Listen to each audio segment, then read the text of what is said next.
കുറച്ച് ചുള്ളിക്കമ്പ് എടുക്കാനുണ്ടാവുമോ? അങ്ങനെയാണെങ്കിൽ ഒരു കിടിലൻ ഐഡിയ ഉണ്ട്. ഒരേ നീളത്തിൽ കട്ട് ചെയ്തെടുത്ത 3 കമ്പുകൾ ഇതുപോലെ കെട്ടിയെടുക്കണം. പിന്നെ നമുക്ക് വരുന്ന കമന്റ്സിൽ ഒരു ഗിവ് അവേ വേണം എന്നുള്ള കമന്റ് ഇങ്ങനെ ചുറ്റിക്കറങ്ങുന്നുണ്ട്. എന്താ നിങ്ങൾക്ക് ഗിവ് അവേ വേണോ? ഒരു 100 കമന്റ് എങ്കിലും വരട്ടെ ഗിവ് അവേ വേണം എന്നുള്ളത്. അപ്പൊ നമുക്ക് ഗിവ് അവയുടെ കാര്യത്തിൽ ഒരു തീരുമാനമാക്കാം കേട്ടോ. ഗിവ് അവേ വേണം എന്നുള്ളവർ ഗിവ് അവേ വേണം എന്ന് പറഞ്ഞ് കമന്റ് ചെയ്തോളൂ. തൽക്കാലം നമുക്ക് ഇന്നത്തെ കലാപരിപാടിയിലേക്ക് തന്നെ പോകാം. ഒരു 3 കമ്പുകൾ കൂടി ഇതിനെ താഴെ വെച്ച് ഇതുപോലെ സെറ്റ് ചെയ്തെടുക്കണം.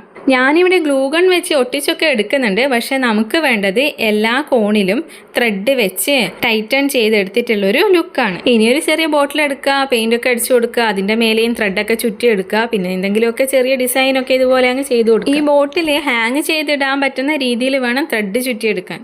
ഇനി ഈ ബോട്ടിലിനെ ഇതിന്റെ സെന്ററിലേക്ക് ഹാങ് ചെയ്യുന്ന രീതിയിലൊന്ന് സെറ്റ് ചെയ്തെടുക്കുക. പിന്നെ ഇതുപോലെ ഒരു പ്ലാന്റ് ഒക്കെ വെച്ചങ്ങ് സെറ്റ് ചെയ്യുക. നാച്ചുറൽ ലുക്ക് കുറച്ച് കൂടിപ്പോയോ എന്ന സംശയത്തിൽ നമ്മുടെ കമ്പിന് കുറച്ച് ബ്ലാക്ക് പെയിന്റ് ഒക്കെ അടിച്ചു കൊടുത്തിട്ടുണ്ട് ഞാൻ. അപ്പൊ എങ്ങനെ സെറ്റ് അല്ലേ? നിങ്ങൾക്ക് ഈ കമ്പിന് പെയിന്റ് അടിച്ചെടുത്തപ്പോഴാണോ ഇഷ്ടമായത് അല്ലെങ്കിൽ അല്ലാത്തപ്പോഴോ?